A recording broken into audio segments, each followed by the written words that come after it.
G'day, Sam here from Horsley Engineering, showing you the tight as wire strainer.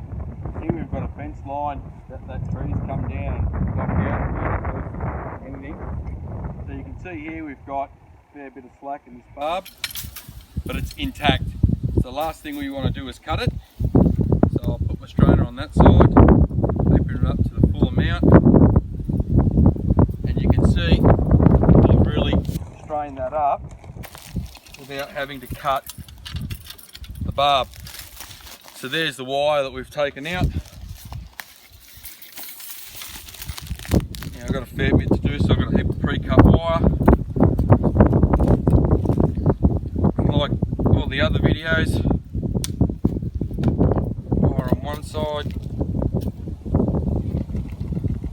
wire on the other, and just wrap it up. I'll need to put a picket in this piece of fence as well because it's how the tree's knocked it out.